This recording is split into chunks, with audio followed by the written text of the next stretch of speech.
오늘은 54페이지네, 54페이지.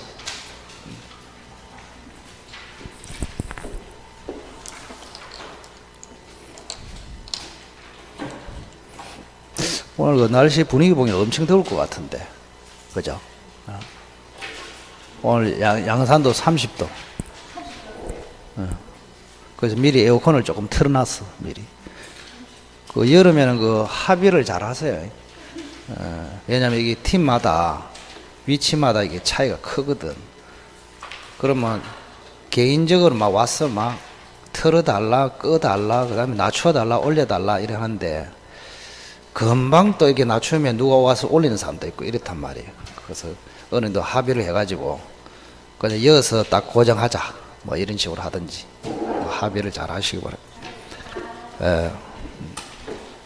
자, 유동적 무효를 한번 볼까요?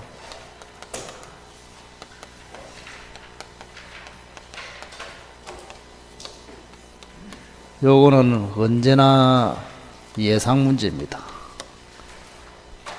90% 출제 가능성이 있다. 우선은 확정 무효하고 반대말입니다. 유동적 무효, 확정은 안 돼 있다. 확정은 안 돼 있는데 현재는 무효이다. 예를 들어서 갑이라는 사람이 토지를 을에게 지금 1억으로 매매 계약을 합니다. 5월 1일까지 이행하기로 했습니다. 자, 마침 요 토지가 토지거래 허가지역, 규제지역에 묶여 있다. 허가를 받고 해야 되는데 허가를 안 받았다 이 말이에요. 허가를 받지 않았다. 이렇게 허가 받아야 되는데 금방 테스트 해볼까? 토지거래 허가 규정은 임의 규정이다, 강행 규정이다, 됐고, 효력 규정이다, 단속 규정이다. 효력 규정, 가장 대표적인 효력 규정 4개 중에 하나. 그러니까 여러분은 항상 이야기하지만 좀에 있어야 머리가 돌아갑니다. 바로 펑 물어보면은 멍하 이리 된다, 그죠? 특징이. 자, 토지거래 허가 규정은 효력 규정이다. 그래서 허가를 받지 않고 매매했다면 무효이다, 이 말입니다. 그러나 허가를 받으면 유효로 다시 바뀝니다. 그래서 현재 상태는 유동적이다, 이런 이야기입니다. 유동적이다. 유동적 무효. 계약금이나 중도금은 넘어갔다고 봅시다. 1,000만 원 넘어갔다, 이렇게 보겠습니다. 뭐 또는 중도금까지도 넘어갔다, 이렇게. 자, 그러면 여기서 이제 일어나는 일들이 수없이 많습니다. 여기서 보면은 그 박스로 만들어 놨지만 우선 딱 큰 골격을 잡아서 이렇게 해결을 하셔야 된다, 그러네. 자, 첫째는 매매는 무효입니다. 유동적이지만은 무효라. 그래서 첫째는 매매. 이 매매하고 관련된 효력은 안 생깁니다. 그러면 효력이 안 생긴다, 그 말은 서로 이행하라고 청구할 수 없다. 이행해야 할 의무도 없다, 그런 이야기입니다. 갑과 을은 서로 소유권 이전 청구, 대금 지급 청구를 못하고 갑과 을은 소유권 이전해야 할, 대금 지급해야 할 의무도 없다. 권리 의무가 없습니다. 없어. 제발로 눈을 조금 이렇게 그 까만 자를 많게 만들려고 노력해라. 나는 뭐 네 원체 이야기해라, 어리하이 이래 하지 말고 야무치게. 권리도 없고 의무도 없다. 자, 그러면 의무가 없다. 의무가 없기 때문에 만약에 한 사람이 이행을 하지 않았어. 소유권 이전도 하지 않고 대금 지급도 안 했어. 그러면 이행해야 할 의무가 없으니까 이행 안 해도 괜찮다, 이 말이에요. 그래서 이 경우에는 채무 불이행이 안 됩니다. 이행을 하기로 했지만 5월 1일까지 이행하기로 했지만 이행하지 않더라도 채무불이행이 아니다. 계약 위반이 아니단 말이에요. 그럼 따라서 채무불이행이 안 되니까 해제도 할 수 없죠. 이행을 안 했다고 해서 해제할 수 없다. 그 다음에 손해배상 청구도 못한다. 이렇게. 그런데 이제 조심해야 될 것은 계약금으로 해제하는 것은 됩니다. 계약금 해제. 준 자는 포기하고 받은 자는 배액을 상환해서 해제. 요거는 가능합니다. 우리가 계약금 해제에서 제일 중요한 게 이행 착수 전에만 할 수 있습니다. 이행 착수 전에만. 그러면 착수가 뭐냐 하고 관련해서 유명한 판례를 그때 배운 적이 있단 말이야. 자, 토지거래 허가 신청 착수 아니다. 허가를 받았다. 착수 아니다. 허가를 위해서 소를 제기했다. 착수 아니다. 판결받았다. 착수 아니다. 착수 아니기 때문에 여전히 그런 것들이 있다고 해서 계약금 해제를 할 수 없다. 그러면 틀렸단 말이에요. 그죠? 그래서 그런 것들은 착수가 아니므로 여전히 계약금으로 해제할 수 있다. 이렇게. 자, 그 다음 두 번째. 허가 신청. 자, 매매가 아니에요. 허가 신청상의 효력, 권리 의무는 있습니다. 허가와 관련된 권리 의무는 있다. 뭐 예를 든다면 을에게는 허가 신청에 협력하라는 권리가 있다 이 말이에요. 그러면 갑한테는 협력해야 할 의무가 있습니다. 이렇게. 그래서 매매하고 관련된 효력은 없으나 허가와 관련된 효력은 있다. 그렇게 얘기하시고. 자, 그러면 갑에게 허가를 해야 할 의무가 있는데 이거를 위반했다 이 말입니다. 협력을 안 했어요. 협력해야 되는데 안 하면 대부분의 어른 조치를 취할 수 있겠죠. 그죠?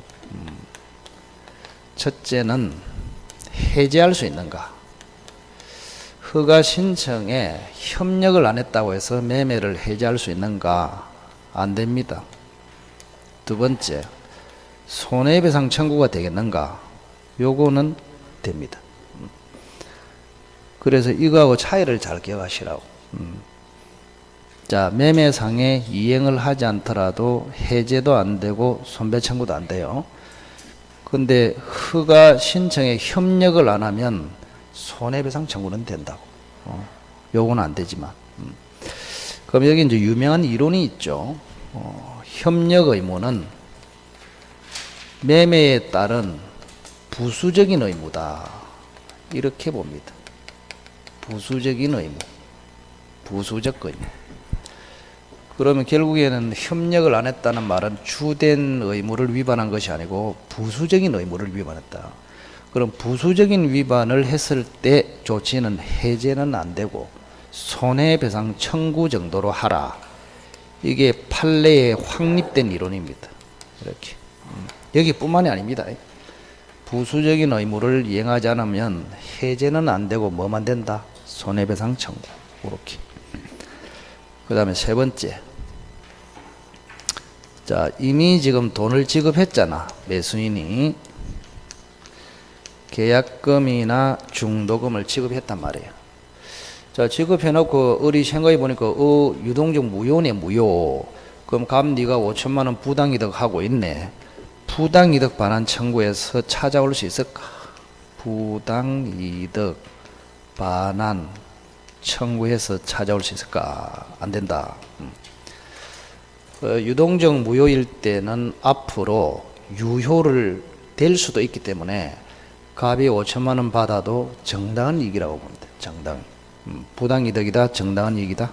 정당한 이익. 그래서 어른 갑에게 지급한 5천만 원을 반환받을 수 없다. 반환 청구를 못한다. 그럼 이거를 언제 할 수 있을까요? 확정 무효가 됐을 때, 확정 무효가 됐을 때 부당이득 반환 청구가 가능하다. 이렇게 세 번째. 자, 그다음 네 번째, 유동적 무효에서 확정 무효로 가는 사유 세 가지 플러스 한 가지, 또 확정 유효로 가는 사유 세 가지. 자, 1번이 뭐더라? 요게 기억이 날까? 불허가 처분. 그다음에 2번이 뭘까요? 쌍방이 허가 신청을 하지 않기로 명백히. 세 번째는 뭘까요? 응? 뭐라고? 잠탈? 처음부터 허가를 잠탈하거나 배제할 목적이 있을 때. 우선 세 가지.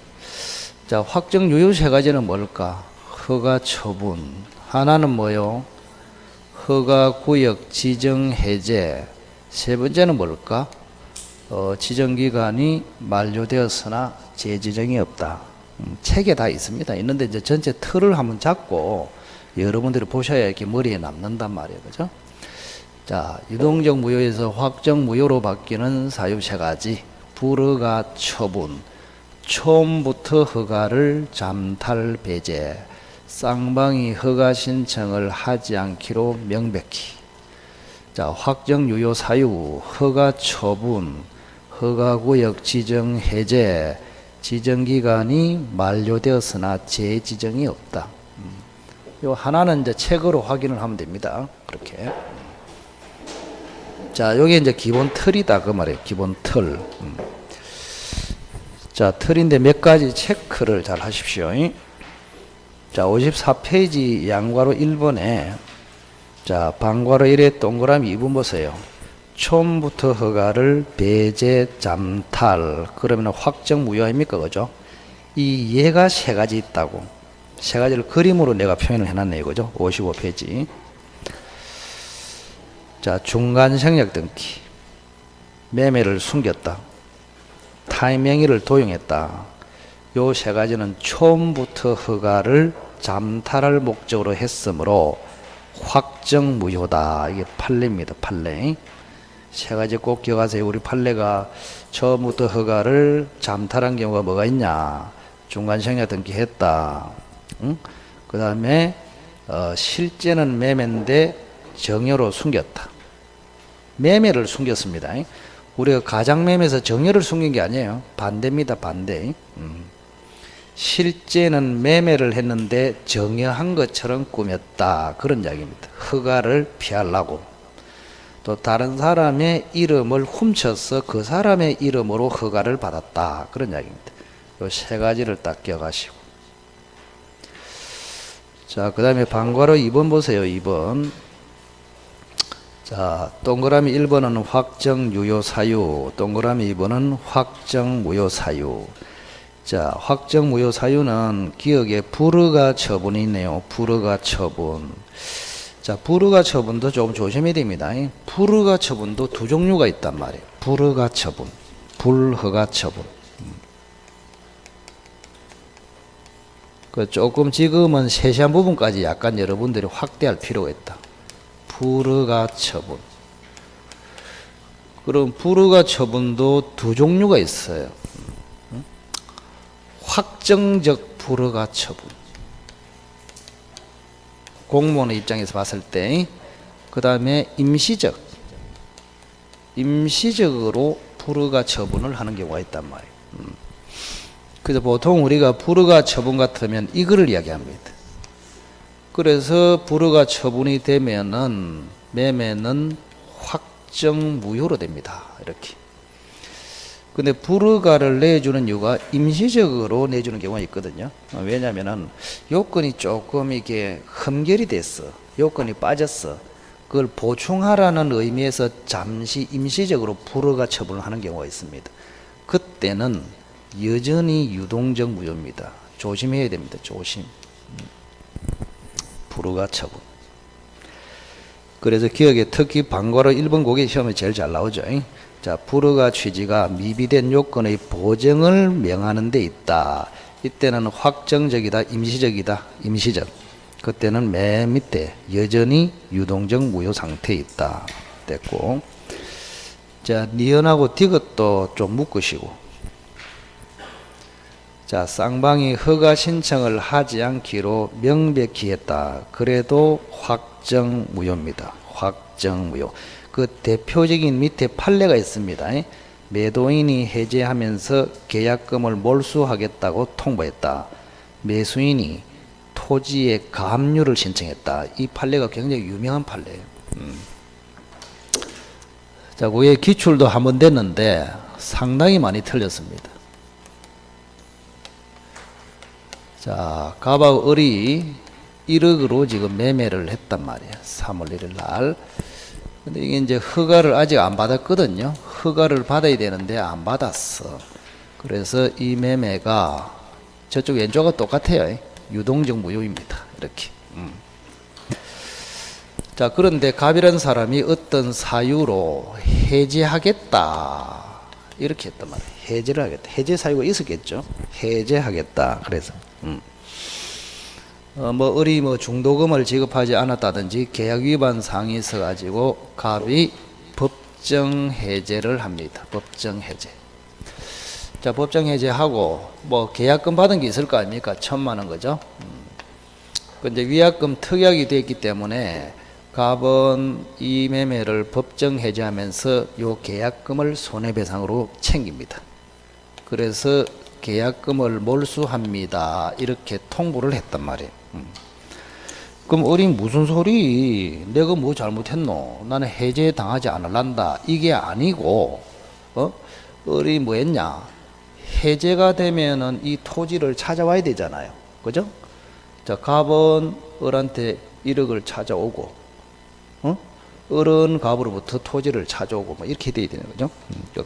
자, 이게 넘어갔다고 볼까요? 이렇게.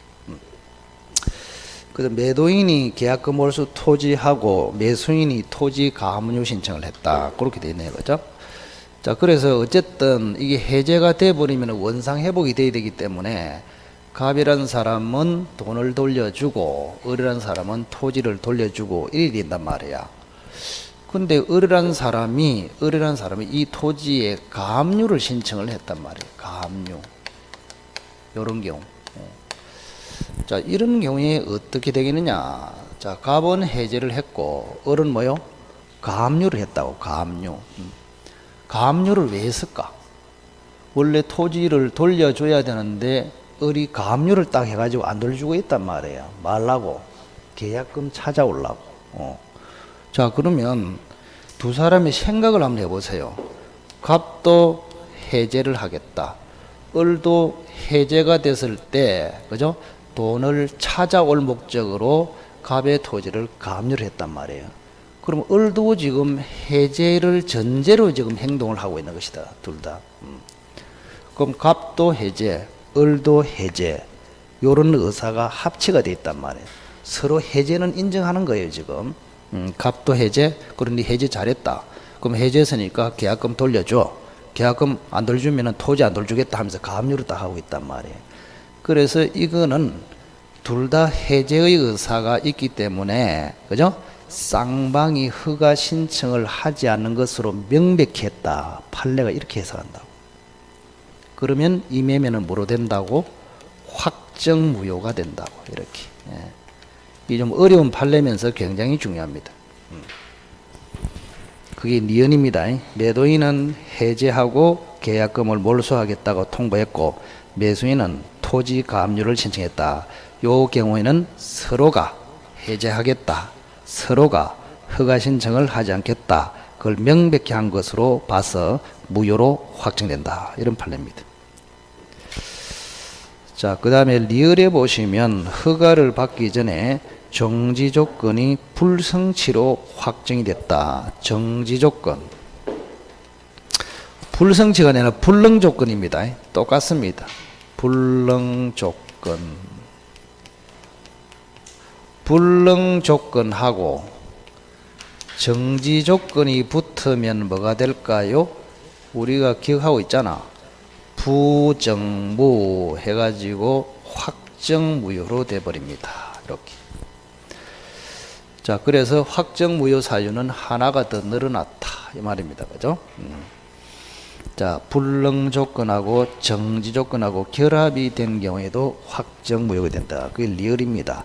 허가를 받기 전에 정지 조건이 불성치를 불능 조건으로 생각하란 말이에요. 정지 조건이 불능으로 확정된 경우에 그때는 부정무로 가기 때문에 확정무효로 된다. 그런 이야기입니다. 자, 뒤로 넘겨 보실까요? 56페이지. 박스에 있는 거는 별거 아닙니다. 체계적으로 정리를 해놨을 뿐입니다. 들은 거하고 똑같아요. 똑같아요. 자, 그러면 여기 이제 연습을 한번 해보겠습니다. 연습. 자, 여기 보세요. 매매하고 관련된 권리는 없다 그랬습니다. 그런데 허가와 관련된 권리는 있네요. 그죠? 그게 그거를 물어보는 기출이 전에 됐었죠. 그 어떻게 시험이 나왔냐?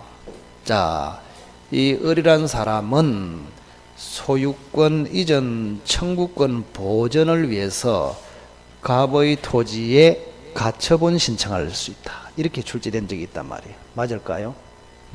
틀렸습니다. 그 다음 두 번째, 을은 협력 청구권을 보전할 목적으로 갑의 토지에 가처분 신청할 수 있다. OX. O. 우리가 이제 가처분을 하려면은 을이라는 사람이 보전할 권리가 있어야 됩니다. 있는 권리를 위해서 가처분하는 것이지, 을에게 권리도 하나도 없는데 가처분한다. 이건 법원에서 안 받아줘요. 자, 을에게는 소유권 이전 청구권이 있습니까? 없어요. 협력 청구권이 있습니까? 있어요. 그래서 소유권 이전 청구는 없기 때문에 그거를 보전하기 위해서 가처분한다. 그거는 X. 협력 청구는 존재하기 때문에 그거를 보전하기 위해서 가처분할 수 있다. 그거는 맞다고. 아시겠죠? 헷갈리지 마시고. 또 하나는 뭐냐? 제3자 A가 있다고. 제3자 A. 자, 제3자 A가 을한테 돈을 빌려줬단 말이에요. 그러면 채권자, 채무자, 제3채무자 이렇게 불러요. 채권자, 채무자, 제3채무자 이렇게. 그러면 이렇게 나옵니다. A는 을의 소유권 이전 청구권을 대위할 수 있다. X. A는 을의 협력 청구권을 대위할 수 있다. O. 뭐를 이야기하는지 아시겠죠? 소유권 이전 청구는 없단 말이야 지금. 그건 없는 거를 위해서 가처분할 수도 없고 없는 거를 무슨 대위를 하냔 말이에요. 그래서 협력 청구권 이 말이 들어가야 가처분도 할 수 있고 대위도 할 수 있다 이렇게 되는 거예요. 그죠? 그거는 이제 이 책에 나오는 것이 아니고 출제위원이 이거를 이해했다면 그 정도는 나는 맞추겠나 하면서 이제 출제를 했단 말이에요. 근데 학생들은 그게 안 된다고. 딱 가르치는 그것만 그냥 기억했다고. 그게 안 나오면 틀리고 나오면 맞고 이래 되니까 응용 능력이 굉장히 떨어집니다. 그죠? 그 매매하고 관련된 권리는 없다 그랬잖아요. 허가하고 관련된 권리는 있다 그랬잖아. 그래서 있는 거를 대위하고 해야지 없는 거를 대위한다 그건 말도 안 되잖아요. 그죠? 굉장히 구상 쉬운 이야기인데도 학생들은 그렇다 이 말입니다. 어쩔 수가 없이. 그래서 그 당시에도 많이 틀렸습니다. 어쩔 수 없이. 자, 다른 거는 그 참고해서 읽어보시면 됩니다. 별로 뭐 어려운 것도 없고. 자, 그 다음에 57페이지 그 동그라미 4번은 했거든요. 동그라미 4번은 했습니다. 4번은 했고. 자, 그 다음 뒤로 넘겨볼까요? 무효행위 추인 보겠습니다. 추인. 자, 조문이 139조네요. 139조. 무효행위를 추인하겠다. 이런 이야기입니다. 그럼 이거는 이제 등기에 가면은 뭘 하느냐. 무효 등기를 유용하겠다. 이 말하고 똑같습니다. 유용. 무효 등기 유용 들어봤나요? 물권법에 할 때 무효 등기 유용 이렇게 들어봤잖아요. 무효인 등기를 한 번 더 살려서 써먹자. 그래서 법률 행위로 보면은 무효행위 추인, 등기로 보면은 무효등기 유용 이렇게 한단 말이에요. 말을 여기서 가르칠 필요도 없는데 똑같은 이야기라고 결국. 그래서 유용이라고도 하고 다른 말로 전용이라고도 합니다. 전용 이렇게. 자, 그러면 무효행위 원인은 이것도 정확하게 아셔야 됩니다. 자, 무효행위는 원칙은 추인을 하여도 효력이 안 생깁니다. 추인이 안 됩니다. 그래서 무효행위는 추인이 된다 이렇게 생각하시면 안 돼요. 그래서 제목이 무효행위 추인이니까 당연히 추인이 되겠지 이래 하면 안 된다고. 무효행위는 원칙 추인이 된다 안 된다? 안 돼, 안 돼. 안 되고 예외적으로만 됩니다. 뭐라고 써져 있습니까? 무효임을 뭐하고 알고 추인을 하면은 된다. 무효임을 알고 추인하면은 그때부터 새로운 법률 행위로 본다. 이렇게 돼 있습니다. 자, 그래서 무효행위 추인은 예외적으로 인정하되 처음부터가 아니고 추인했을 때부터 유효로 된다. 그래서 비소급적 유효로 된다. 예외적으로 정확하게 비소급적 유효 이렇게. 자, 그리고 이거보다 또 훨씬 중요한 요건이 있습니다. 요거는 조문에는 없어요. 모든 추인은 그 원인이 소멸이 돼야 됩니다. 무효 원인이 소멸이 돼야 추인이 됩니다. 무효 원인 소멸. 그러면 취소할 수 있는 법률행위 추인도 취소 원인이 소멸돼야 되고 무효행위 추인도 무효 원인이 소멸이 돼요. 소멸이 되지 않으면 살려낼 수가 없습니다. 무효행위 소멸 후 이렇게. 자, 그럼 여기서 이제 잘 보세요. 자, 상대적 무효는 무효 원인이 소멸이 될 수 있어요. 그래서 상대적 무효는 추인이 가능합니다. 예외적으로. 상대적 무효. 그런데 절대적 무효는 무효 원인이 소멸이 안 돼요. 요거는. 자, 예를 들어서 한번 연습해 봅시다. 가장매매는 상대적 무효, 반사회적 행위는 절대적 무효 아닙니까?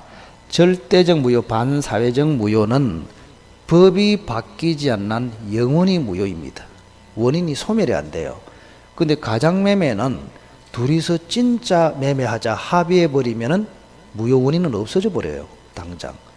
그래서 상대적 무효는 무효 원인이 소멸하기 때문에 추인이 가능하고 절대적 무효는 무효 원인이 소멸이 안 되기 때문에 불가능하다. 이런 이야기입니다.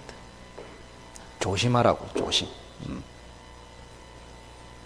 그저 가장매매로서 무효는 추인으로 살려낼 수 있고 반사회적 무효, 불공정 무효는 아무리 추인해도 살려낼 수 있다 없다? 없습니다.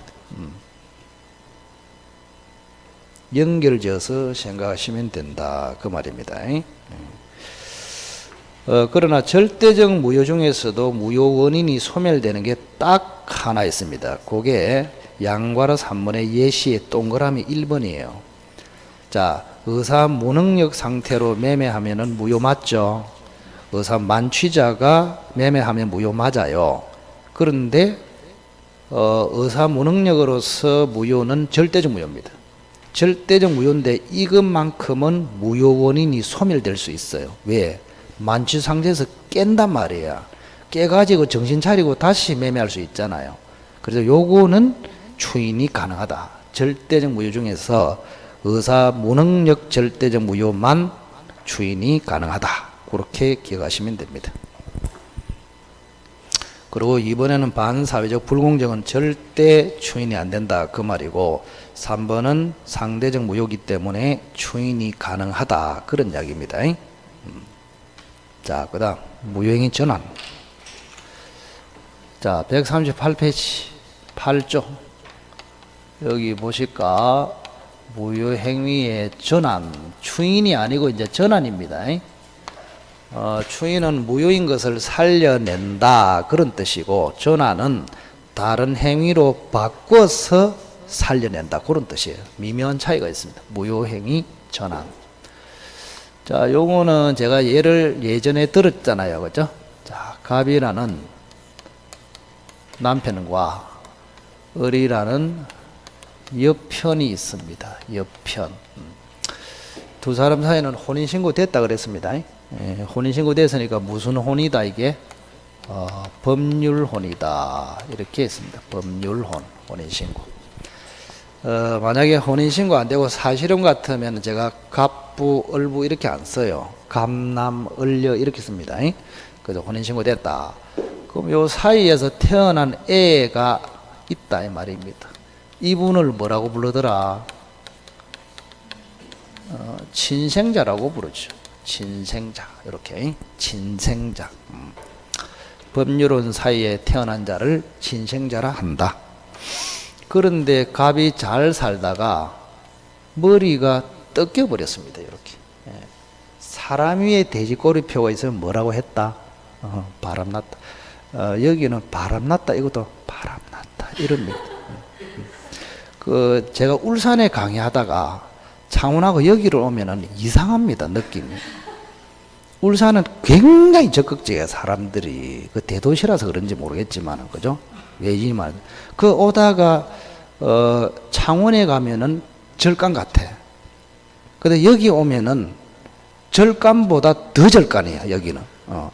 조용해, 뭐가.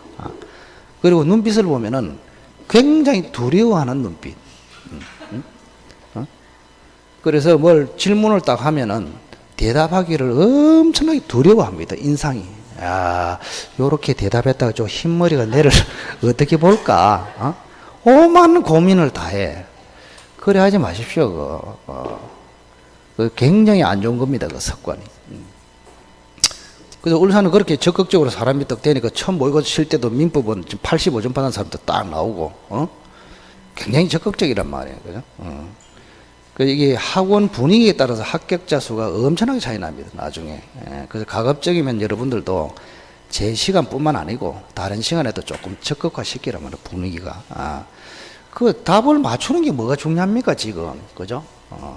지금 정확하게 답을 맞출 밖에 지금 시험 치고 그냥 집에 가지 만다고 지금 앉아 있습니까? 그죠? 시험은 10월 말에 치는데 지금은 이제 분위기를 활성화시켜서 가급적이면 내 머리에 오래 남게 하는 것이단 말이에요. 그러면 시원하게 대답도 한번 해보고 생각도 해보고 판단도 들어보고 뭐 여러 가지 이렇게 돼야 그게 활성화돼야 된다고 전체적으로. 그래서 충언을 드렸습니다. 다음에 가면은 울산에 거기를 동영상을 하나 제가 빼와가지고 한번 보여줄까 어떤 거 학생들이. 그런 대답이 시끄러울 정도로 해버립니다. 전부 다. 시끄러울 정도로.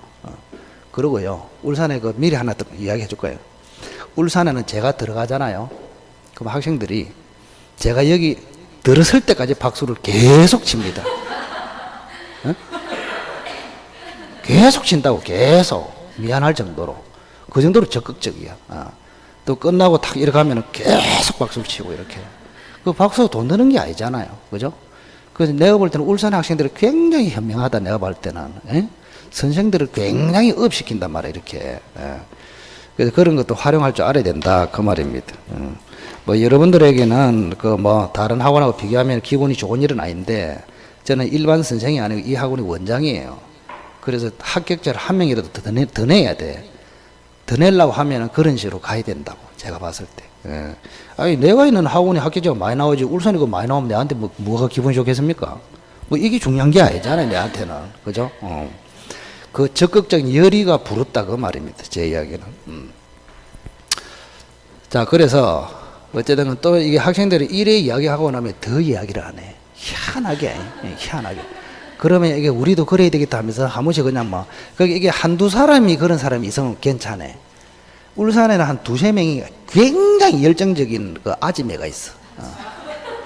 그 사람 때문에 분위기가 다 그렇게 된 거야. 그래서 그 구성원의 한두 명이 얼마나 그 중요한지를 알 수가 있다고. 그래서 야간에도 그분을 초청하려고 그러더라고, 초청.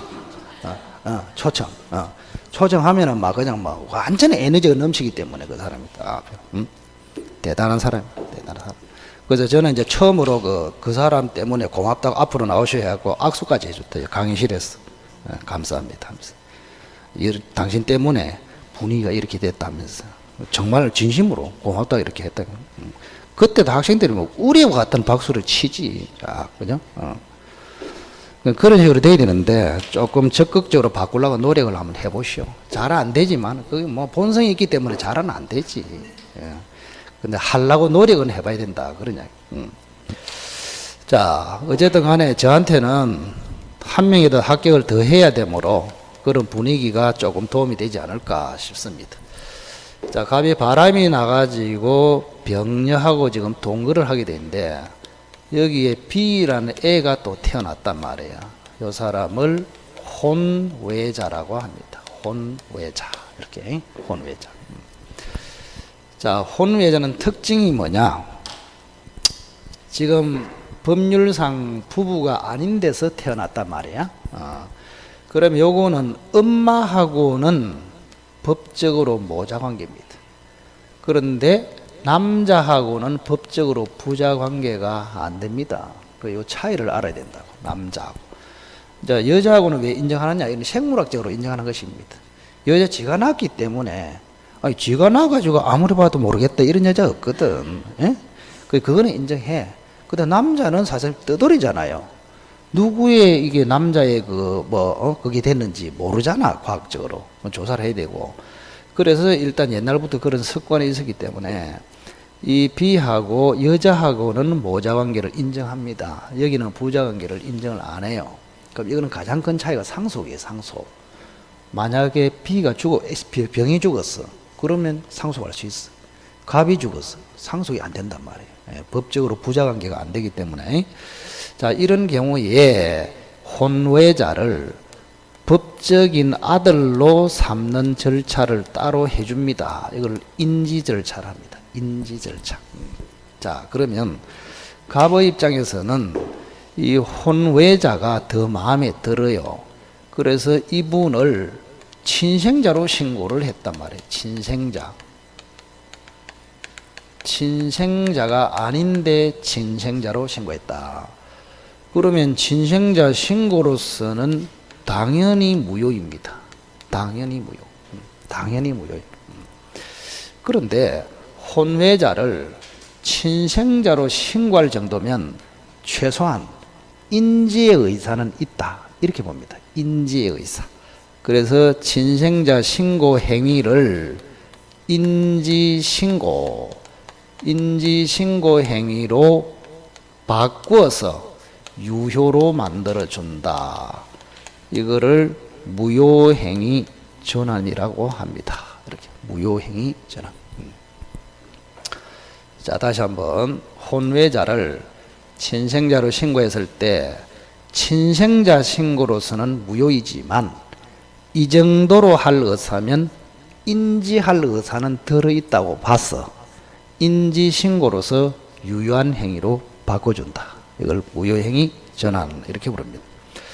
자, 두 번째 같은 게 있습니다. 타인의자.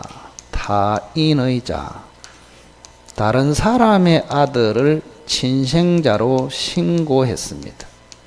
다른 사람의 아들을 친생자로 신고했다. 친생자 아닌데 그러면 당연히 무효입니다. 친생자이기 때문에. 그런데 요 타인의 자를 친생자로 신고할 정도면 입양의 의사는 있다고 보는 것입니다. 그래서 입양신고로 전환시켜서 유효로 한다. 그런 이야기입니다. 이렇게 두 가지를 기억하시고. 자, 이게 유명한 판례입니다. 그래서 첫째 판례 기억하시고 두 번째 판례 기억하시고. 근데 세 번째는 판례가 아니고 우리 민법에 규정이 되어 있는 게 하나 있습니다. 뭐냐? 여러분들이 그 유언할 때는 엄격한 방식이 필요하거든요. 아무렇게나 유언이 되는 게 아닙니다. 그래서 제일 엄격한 방식이 비밀정서 유언입니다. 비밀정서 유언. 여러분들도 나중에 열심히 사시다가 돌아가실 때 자식한테 유언을 하고 돌아가시기 바라겠습니다. 진심으로 바랍니다. 유언을 하려면 재산이 있어야 된다, 없어야 된다? 그냥 엄마 말 잘 들으라 이런 거 유언 아닙니다. 그런 거. 그거는 유언이 아니고 당부의 말. 유언이 되려 하면은 그죠? 우리가 보통 변호사도 필요하고 막 이런 게 이제 형식 공식적인 법원에서 인정하는 유언이 되려면은 재산이 제법 있는 거를 전제로 해서 한단 말이에요. 그죠? 그래서 한 100억 정도 모아가지고 유언을 하면서 니는 뭐 했으니까 몇 억 이런 식으로 해주라고. 유언. 아시겠죠? 그걸 유정이라 합니다. 유정. 유언으로 정의한다. 자, 비밀정서 유언을 했는데 비밀정서가 엄격하단 말이에요. 그런데 요건이 탈락돼 가지고 무효입니다. 무효. 그런데 비밀정서로서는 무효인데 한 단계 낮은 방식이 자필정서라고 있습니다. 자필정서. 자필정서 요건은 갖추고 있더라 이 말입니다. 그러면 비밀정서 유언으로서는 무효이지만 자필정서 유언으로서 유효인 것으로 전환시킨다. 이거는 법 규정이 있습니다. 세 가지를 꼭 기억하세요. 판례가 인정하는 두 개, 우리 법 조문에 있는 거 이게. 자, 그다음에 여기도 자 그러면 전환이 첫째 이제 신분 행위가 전환이 되겠느냐. 그다음에 두 번째 단독 행위가 전환이 되겠느냐. 세 번째 절대적 무효가 전환이 되겠느냐. 요 세 가지를 곁다리로 딱 기억하고 있어야 됩니다. 자, 좀 전에 절대적 무효는 추인이 안 된다고 들었습니다. 절대적 무효 대표적인 게 뭐요? 103조, 104조. 요런 거는 추인이 됩니까? 안 됩니까? 안 됩니다. 요렇게 절대적 무효. 그럼 절대적 무효는 전환은 되겠는가? 이런 이야기입니다. 요거부터 한번 볼까요? 자, 103조. 전환 안 됩니다. 104조. 이거는 전환이 됩니다. 그래서 이게 시험에 특이하기 때문에 기출이 2번 됐다고. 그럼 결론은 뭐냐? 여기 보세요. 103조는 추인도 안 되고 전환도 안 되고 104조는 추인은 안 되는데 뭐는 된다고? 전환은 된다고. 전환은 된다. 그래서 여기 시험에 아주 잘 나온다. 이런 이야기입니다. 아주 잘 나온다. 근데 이거는 이제 쉽게 생각하면은 제가 봐도 절대적 무효이지만 전환이 충분히 가능해요. 예를 들어서 10억짜리 토지를 1억으로 매매해서 불공정 무효가 됐단 말이야. 재판이 돼서 그럼 판사가 불러가지고 1억은 심하다 7억으로 하면 어떻겠나. 그럼 7억으로 합의를 딱 해버리면은 1억으로 했을 때는 무효인데 7억으로 했을 때는 유효로 전환될 수 있잖아요. 그런 상식적인 차원에서 보더라도 불공정은 전환이 가능하다. 이렇게 보는 것입니다. 꼭 기억하세요. 103조는 무조건 안 돼. 104조는 추인은 안 되고 전환은 돼. 그렇게. 그러면 신분행위하고 단독행위도 전환이 됩니까? 이렇게 물어볼 수 있어요. 그럼 대표적으로 이거 생각하시면 됩니다. 유언. 유언은 뭐예요? 신분행위 아닙니까? 그럼 신분행위 전환이 되네. 그럼 유언은 계약입니까? 단독행위입니까? 아, 단독행위. 그러면 단독행위도 되네. 일이 되는 거 아닙니까? 그죠? 그래서 다 된다. 결론을 이렇게 지으시면 됩니다. 할 것도 별로 없어. 자, 그 정도 보시면 됐고, 취소. 자, 59페이지 취소의 일반론을 한번 볼까요? 취소의 일반론. 취소.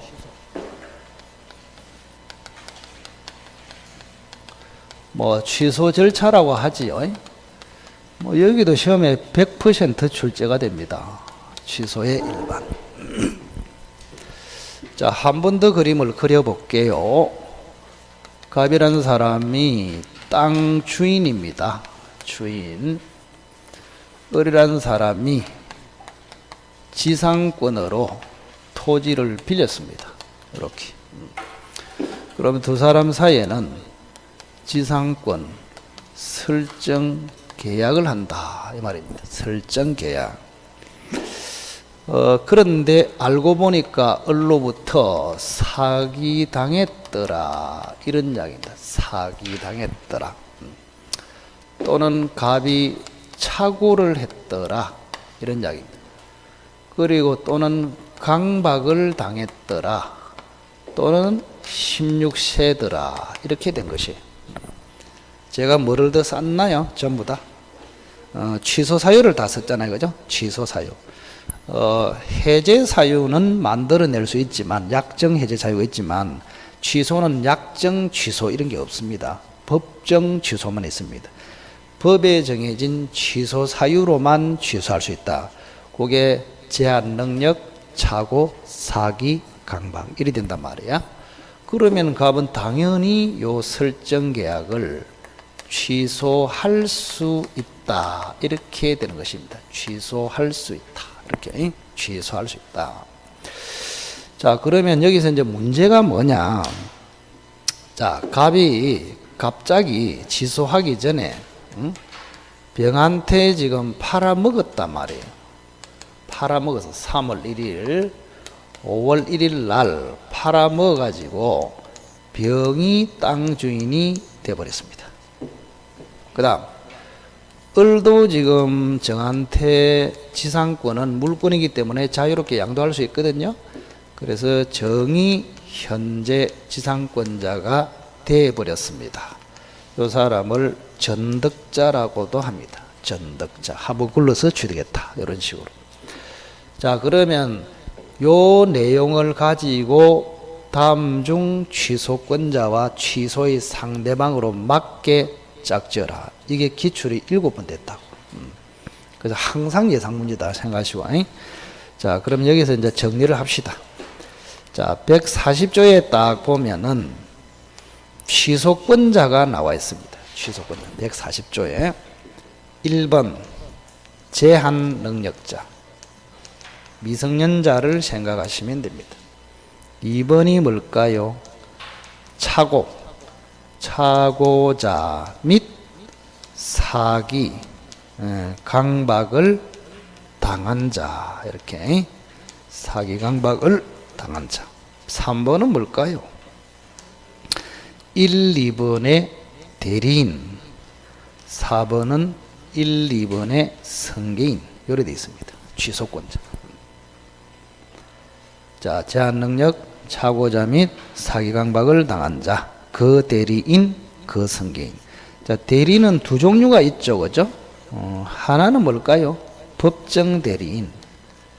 법정 대리는 언제나 취소권이 있습니다.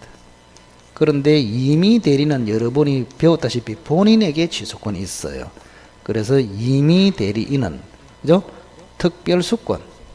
좀 글씨가 작다마는 특별수권을 받아야 취소권을 가집니다. 원천은 없다 그 말이죠.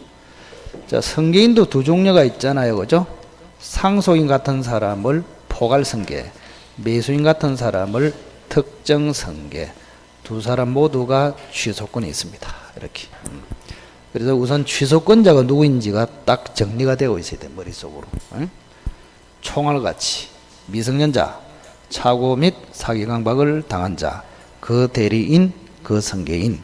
법정 대리는 언제나, 임의 대리는 특별수권을 받아야, 성계인은 포괄 성계인, 특정 성계인 모두 취소권이 있다. 이렇게. 자, 그래 해놓고 이제 두 번째, 자, 142조가 있습니다. 취소의 상대방입니다. 누구에게 취소를 할까요? 이렇게 물어요. 누구에게? 자, 142조는 취소의 상대방인데 이렇게 되어 있습니다. 뭐에 직접 상대방에게 취소를 해야지 전득자에게 취소해서는 안 된다. 이렇게 되어 있단 말이야. 자, 그러면 여기 보세요. 지금 취소권자부터 한번 가려내 볼까요? 자, 우선은 갑이 맞죠? 갑은 지금 취소권자 맞잖아요. 제한 능력자고 차고자고 사회강박을 당한 자고, 그죠? 그리고 병이라는 사람도 취소권자가 맞잖아. 병은 어디에 들어갑니까? 여기 들어가네. 특정 성격이 이렇게, 그죠? 그래서 이 그림에서 취소권자는 갑 또는 병 이리 된단 말이에요. 그럼 취소의 상대방은 누굴까? 이런 이야기입니다, 그죠? 자, 을에게 취소할까요? 정한테 할까요? 을에게 합니다. 을에게. 을. 그럼 을을 이제 뭐라고 표현하느냐? 뭐의 직접 상대방 을에게 해야지 전득자 정에 해서는 안 된다. 그런 이야기입니다. 자, 을을 뭐라 하느냐? 요거. 취소할 수 있는 법률 행위의 직접 상대방. 한번 해보세요. 취소할 수 있는 법률 행위의 직접 상대방. 여기 이제 여러분이 을에게 이렇게만 알고 있으면 위험하다니까. 그래서 습관적으로 을을 부를 때는 을 이렇게 항상 불러야 돼. 에? 취소할 수 있는 법률 행위의 직접 상대방 을, 그 사람에게 취소한다. 그 정답은 취소권자는 갑 또는 병, 취소의 상대방은 을, 이렇게 됩니다. 자, 마지막으로 141조 취소의 효과입니다. 그러면 취소하면은 어떻게 되겠느냐, 이런 이야기입니다. 취소하면은 어떻게 되겠느냐, 취소의 효과. 좀 이따 할까? 입이 아픈데 좀 쉬었다 할까요? 그러면 약속을 좀 해줘야 되는데, 약속을 이거 꺼놨게. 요렇게